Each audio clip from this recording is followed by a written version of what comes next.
Next is investment.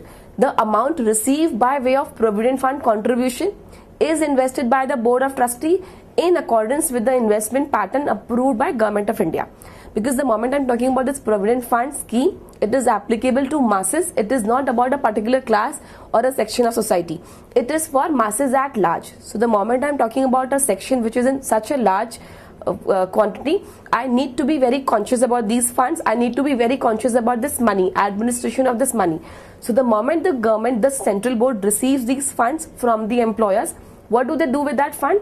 The fund is invested again. So they get some earning on those funds, and because of that earning on those funds, they share it back to the public for their entire welfare, for their benefits.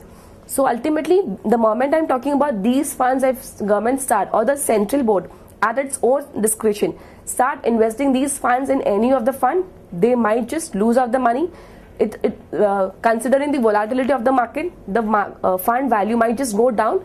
So whenever the investment is made, it should be in strict allowance from the government.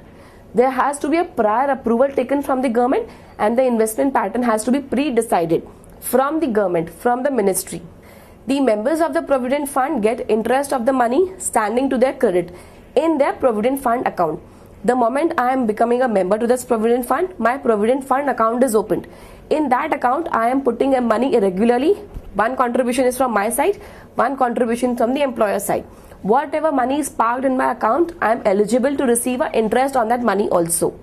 The rate of interest for each financial year is recommended by the Board of Trustees, and it is subject to final decision by the Government of India.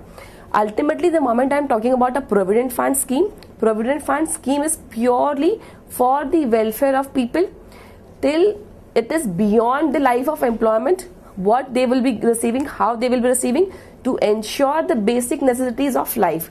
So the moment I'm talking about these funds needs to be handled very, very carefully. Where to invest, how to invest is absolutely at the discretion of the government. The government needs to pre-approve before the board takes any decision. After that, whatever money is there in individual account, that money is eligible to receive some interest. How much should be the interest given to that is also a subject matter to be decided by the government only.